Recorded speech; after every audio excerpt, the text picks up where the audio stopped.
Hi there. We've been working through 1 Corinthians chapter 13, this whole doctrine of love and what love produces. And if you remember, we've looked at a number of those all in verse 4. Now we're transitioning on to the next sort of description of love. We started in verses 1 through 3 just explaining that without love, really we're empty, we're nothing.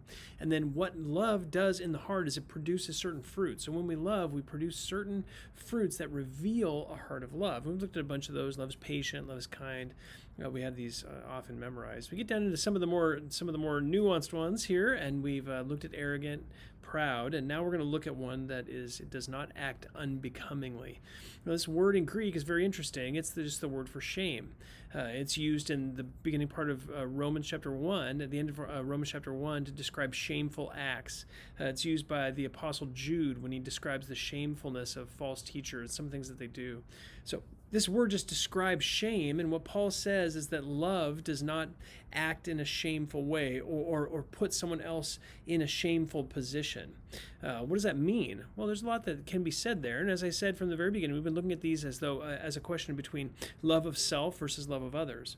When we love ourselves, we can often put other people into shameful positions. We can cause shame to the other person for the sake of some end, some goal for ourselves. And so what love for self looks like is just a selfishness that drives another person into shameful things for either self-glory, our own glory, or self-indulgence. So we applaud when someone else acts in an unbecoming way, or we drive a person into an unbecoming situation, a shameful situation for our own glory, that we want our own honor and praise to flow out of that. So that's obviously a selfish act, a selfish motive. This could also include other people's reputations. We are unprotective of other people's reputations. We're protective of our own, but not of other people's. Like, we don't mind when someone else is put to shame, when they're put in a situation where their reputation is questioned. This also can lead to a sense where we're desiring our own gratification, our own self-fulfillment, even at the expense of others. We're willing to put other people in shameful situations for our own gain, our own glory, our own self-gratification, in whatever sense that is. All of that is a mark of love of self. And love of self doesn't mind shaming other people for its own ends.